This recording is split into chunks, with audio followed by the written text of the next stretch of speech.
जब वही गुरु जब साक्षात आते हैं तो गुरु कहते हैं बेटा कल कोई स्वप्न देखा था? बोले हाँ गुरुदेव।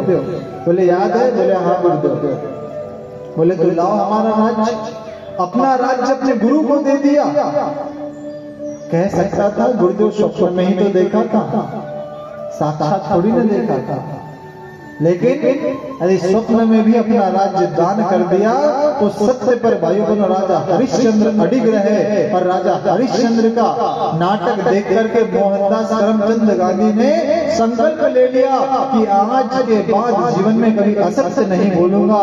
और भाइयों बहनों उतना छोटा सा सत्संग उनके जीवन में कितना बड़ा परिवर्तन करके चला गया, आपको पता है। जिस पैसों के पीछे हम लोग परेशान है ना, जिसके लिए हम कहते हैं बाप बड़ा ना भैया सबसे बड़ा, बोलो बाप बड़ा ना भैया और सबसे बड़ा रुपया। ऐसा कोई एक भी रुपया या नोट नहीं है जिस पे महात्मा गांधी की छवि अंकित न हो। इसलिए महात्मा गांधी के बारे में कहा गया है क्या? वह रे गांधी गजब की चले तेरी आदि, जिंदगी भर रहा लंगोट पर और आज बैठा हजारों के नोट पर। भाई बहनों एक छोटा सा सत्संग उनके जीवन में आया था और कहां से कहां उनको लेकर के चला गया। जिस पैसे को हम लोग कमाने के लिए परेशान हैं, उस पैसे के ऊपर महात्मा गांधी की छवि अंकित हो गई है ना। रहती नोट पर महात्मा गांधी की छवि। इसलिए भाई बहनों व्यक्ति बड़ा नहीं होता, उसका व्यक्तित्व बड़ा होता है। साधन बड़ा नहीं, उसकी साधना बड़ी होती है। हम लोग अपनी साधना बड़ा है, हम लोग हमारा व्यक्तित्व बड़ा है। इसलिए सत्संग में एक नहीं, दो नहीं, तीन नहीं, चार नहीं, पांच नहीं, 100 नहीं, कईयों का जीवन बदल दिया। और जब सत्संग कईयों का जीवन बदलता है तो जीवन का रूपांतरण हो जाता है तो साधारण सा व्यक्ति क्या से क्या बन जाता है। आइए भाई बहनों इस गीत के माध्यम से हम लोग समझने और सुनने का प्रयास करते हैं। सत्संग ने कई का जीवन बदल दिया, ऋषियों मनीषियों ने इस पर ही बल दिया। आइए इस गीत के माध्यम से सुनते हैं।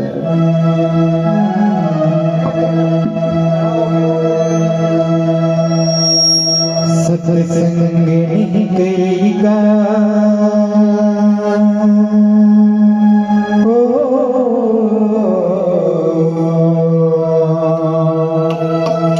सत्संग कईगा जीवन बदल दिया है। सत्संग कईगा जीवन बदल दिया है। ऋषियों मनीषियों ने इस पर बदल दिया। ऋषियों मनीषियों ने इस पर बदल दिया। सत्संग कईगा जीवन बदल दिया है। सत्संग कईगा जीवन बदल दिया है। ऋषियों मनीषियों ने इस पर बदल दिया। ऋषियों मनीषियों ने इस पर बदल दिया है।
सहारे जीवन अमर दिया है, विचार के सहारे जीवन अमर दिया है। इस योग में योगी बदल बदल दिया, इस योग में योगी बदल बदल दिया। जीवन बदल दिया है, जीवन बदल दिया है। इस योग में योगी बदल दिया, इस योग में योगी बदल दिया है।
जीवन बदल दिया, ऋषियों मनुष्यों ने इस पर ही बल दिया। भाई बहनों, ये कथा जो है, जो पावन प्रज्ञा पुराण की कथा हम लोग कर रहे हैं, एक सत्संग है और जब सत्संग हमारे जीवन में आ जाता है तो उसकी महिमा को हम लोगों ने समझने का प्रयास किया। अब हमारे ऋषियों ने, हमारे मनीषियों ने, हमारे संत महंतों ने और हमारे पूर्वजों ने ऐसा क्रम बनाया कि 7 दिनों तक हम लोग कथा सुनेंगे, है ना। 7 दिन ही होते, सोमवार, मंगल, बुध, गुरु, शुक्र, शनि, रवि, 7 दिन होते हैं। अब 7 दिन जो होते हैं तो कोई ना कोई दिन किसी न किसी भगवान से उसको जोड़ दिया गया। जोड़ा गया, क्यों जोड़ा गया? इसलिए जोड़ा गया क्योंकि भाई बहनों, व्यक्ति का चिंतन इस भौतिकता के जंजाल में उलझे ना, फंसे ना, उसको भगवान से हमेशा डर बना रहे हैं।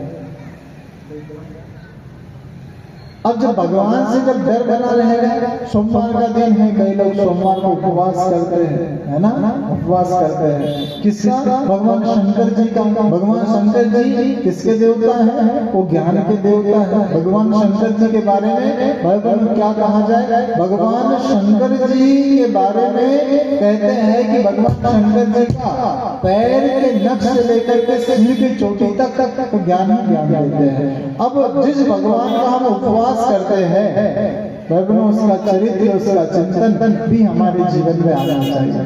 कैसा आना चाहिए? कहते हैं कि जब भगीरथ जी ने अथक तपस्या करी, तब तपस्या करने के पश्चात भगवान माता ब्रह्मा जी प्रसन्न हुई और माता गंगा इस धरती पर आने के लिए तैयार आ गई। अब जब गंगा जी इस धरती पर आने के लिए तैयार हुई तो माँ गंगा का वेग इतना प्रचंड था कि गंगा का वेग यदि स्वर्ग से इस धरती पर आती तो धरती के 2 टुकड़े हो जाते। अब भाई बहनों, सारे देवी देवता भगवान शंकर जी के पास में पहुंचे और शंकर जी के पास में पहुंचने के पश्चात क्या हुआ? भगवान शंकर जी के पास में पहुंचने के पश्चात भाई बहनों, भगवान शंकर जी से कहा गया कि बोले भगवान, माँ गंगा इस धरती पर आना तो चाहती है, लेकिन क्यों नहीं आ पा रही है? बोले इसका वेग इतना प्रचंड है कि वो स्वर्ग से लेकर के सीधी धरती पर आएगी तो धरती के 2 टुकड़े हो जाएंगे। भगवान शंकर जी वहां तैयार हो गए। उन्होंने कहा कि परोपकार के कार्य हेतु गंगा को मुझे अपने सिर पर भी धारण करना पड़े तो मैं गंगा को अपने सिर पर धारण कर लूंगा। और भाई बहनों, माँ गंगा को भगवान शंकर जी ने अपने सिर पर धारण कर लिया।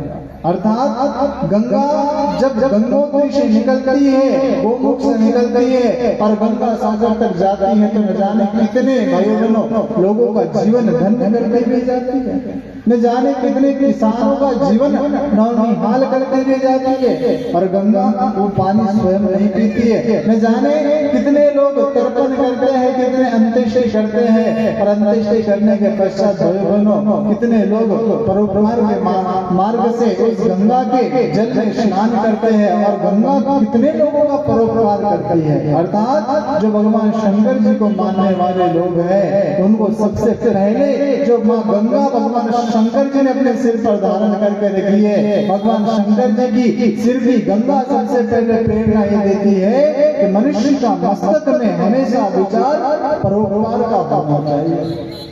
कैसा होना चाहिए? परोपकार का विचार होना चाहिए, क्योंकि गंगा जब गोमुख से निकल के गंगा सागर तक जाती है तो न जाने कितने लोगों का उपकार और उद्धार करके भी चली जाती है। गंगा माँ के बारे में कहा जाता है कि माँ गंगा हमारे पापों को धोती है। धोती है ना? गंगा हमारे पापों को धोती है, लेकिन कौन सा पाप धोती है पता है आप लोगों को? जो हमसे जाने अनजाने में पाप हुआ है, ध्यान देना, जो हमसे जाने अनजाने में पाप हुआ है उस पाप को गंगा धोती है। और जिस पाप को हमने जानबूझ करके किया है दुनिया की कोई ताकत उस पाप को धो नहीं सकती। अब जाने अनजाने में कैसे पाप हुआ? गाड़ी चला रहे थे, पता नहीं कितनी सारी चींटियां आ गई, वो दौड़ गई। न जाने ऐसा कौन सा पाप बन गया जो नहीं चाहते थे फिर भी बन गया। तो जो जाने अनजाने में हमसे जो पाप हुआ है गंगा उस पाप को धोती है, और जो पाप हमने जानबूझ करके किया है दुनिया की कोई ताकत उसको धोती नहीं मेरे भाई बहनों। और नहीं तो आपको पता है भीष्म पितामह कौन थे? भीष्म पितामह मां गंगा के पुत्र थे और माँ गंगा के पुत्र होने के बावजूद जब 18 दिन तक बानों की सैया पर भीष्म पितामह पड़े रहे, तब अंत समय में भीष्म पितामह ने श्री कृष्ण भगवान से पूछा, बोले कृष्ण एक बात बताओ, कौन सी? बोले जीवन में ऐसा कौन सा पाप मुझसे बन पड़ा था जिसकी वजह से ये कठोर मानव की वेदना को मुझे सहन करना पड़ा? तब श्री कृष्ण भगवान ने कहा, बोले पितामह जीवन में कोई पाप आपसे नहीं हुआ था, बस एक पाप आपसे बन पड़ा था। कौन सा पाप? बोले पितामह वह पाप वह था जब भरत वंश की कुलवधु द्रौपदी का चिरहरण होने वाला था, और चिरहरण जब हो रहा था उस सभा में आप भी बैठे थे, लेकिन आपके होते हुए भी वो अपराध हुआ और आप चुप बैठे रहे, तो चुप बैठने का अपराध का पाप आप लोग आपको भुगतना पड़ा। भीष्म पितामह ने कहा, बोले कृष्ण एक बात बताओ, उस सभा में क्या अकेला ही चुप बैठा था क्या? भगवान श्री कृष्ण ने कहा, बोले पितामह बात वो नहीं है, आप अकेले चुप बैठे थे या और भी लोग चुप बैठे थे? बोले जो और भी लोग चुप बैठे थे वो सारे के सारे राजा के अधीन थे, कोई मंत्री था, कोई सेवक था, कोई दास था, वो राजा के खिलाफ बोलने की हिम्मत नहीं कर सकते थे। लेकिन भीष्म पितामह आप पर राजा का कोई आधिपत्य नहीं था, आपकी प्रतिज्ञा हस्तिनापुर के प्रति थी, लेकिन राजा के प्रति नहीं। आप यदि उस समय आवाज उठा देते तो हो सकता था चिरहरण की घटना रुक सकती थी, लेकिन आपने आवाज नहीं उठाई। अर्थात भाइयों बहनों, जिसके भीतर सामर्थ्य है, जिसके भीतर सामर्थ्य है वही उस बोझ को उठा सकता है। अन्य मंत्रियों को, अन्य सेवकों को उस पाप का प्रायश्चित नहीं करना पड़ा, उस पाप का भुगतान नहीं करना पड़ा, क्योंकि वो सारे के सारे कोई राजा का सेवक, कोई मंत्री, सभी लोग राजा के अधीन थे। वो राजा के खिलाफ बोलने की उनकी शक्ति नहीं थी, राजा के खिलाफ बोलने की सामर्थ्य नहीं थी। लेकिन भीष्म पितामह पर किसी का नियंत्रण नहीं था। भीष्म पितामह बोल सकते थे, लेकिन भीष्म पितामह से वो गलती हुई, और वो गलती होने के पश्चात भीष्म पितामह को 18 दिन तक बानों की शैया पर सोना पड़ा। उसके बाद में उनके प्राण निकले। अर्थात जो माँ गंगा के पुत्र थे, माँ गंगा उनके पाप नहीं धो पाई, तो हम जैसे लोगों के पाप धो क्या?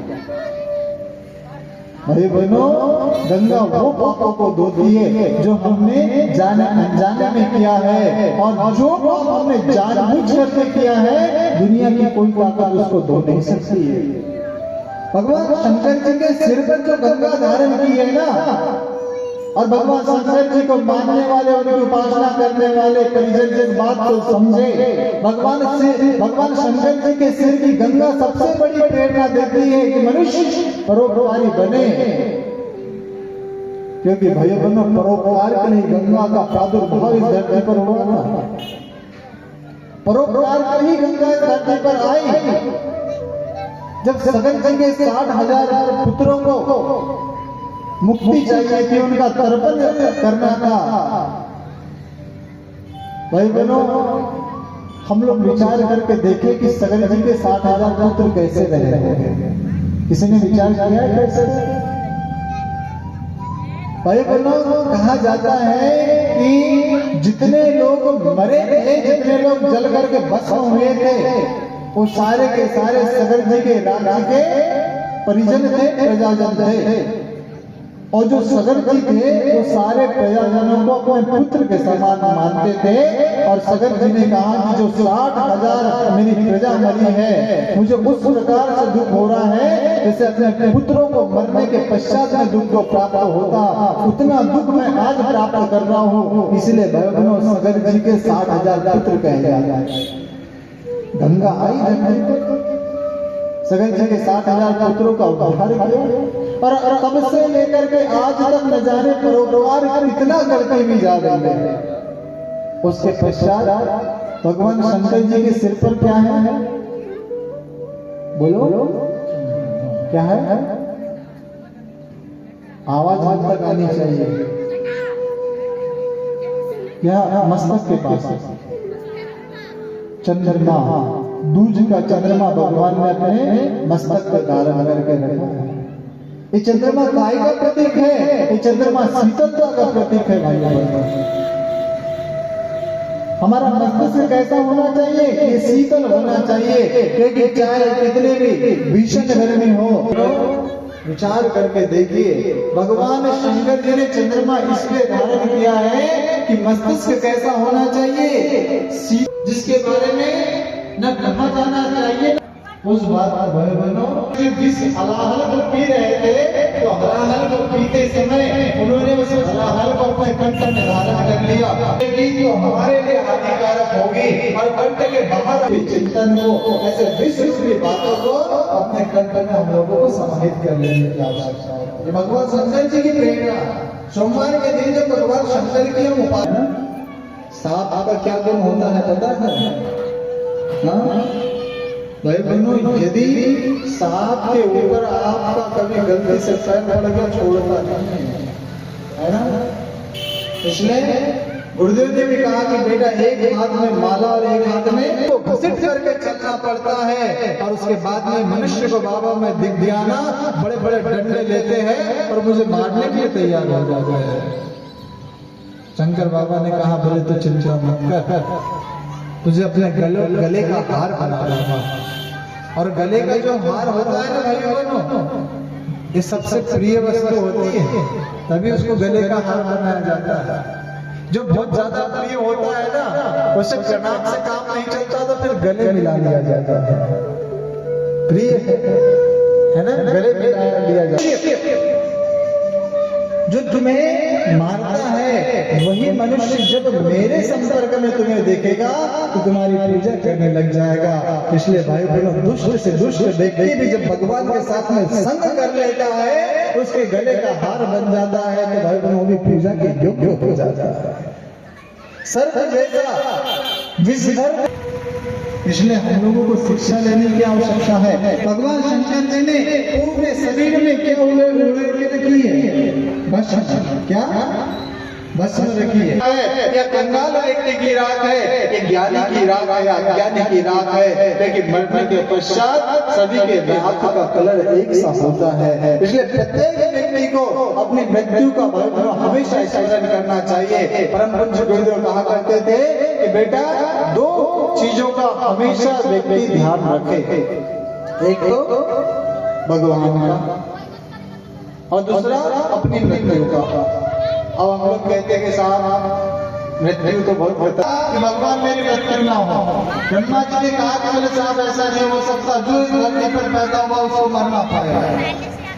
तो बोले एक वरदान दीजिए, मैं घर में ना हूं, 12 महीनों में मेरी मृत्यु ना हो। तब भाई बहनों क्या हुआ? हाड़ करके हिरण्यकश्यप की मृत्यु कर, हिरण्यकश्यप को भी मरना पड़ा, मरना था।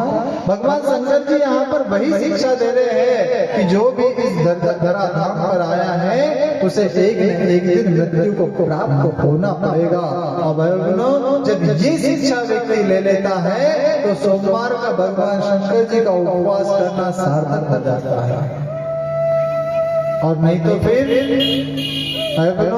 एक लोटा जल चढ़ाओ या 2 लोटा जल चढ़ाओ, और घर पे जो बुजुर्ग माता पिता है उनको यदि हमने लोटा भर पानी पीने के समय पर नहीं दिया, उनको समय पर चाय नहीं दी, उनको समय पर भोजन नहीं दिया, उनको समय पर भगवान की सेवा नहीं की, तो भगवान शंकर जी की कृपा बरसने वाली नहीं। भगवान शंकर जी की कृपा हम लोगों के ऊपर बरस नहीं सकती है। इसलिए आप लोगों से प्रार्थना है, क्योंकि आज कथा थोड़े विलंब से प्रार्थना हुई है ना, लेकिन कल से ऐसा नहीं होगा। कल से यज्ञ का भी समय निर्धारित रहेगा, ठीक 9 बजे से अधिकतम 11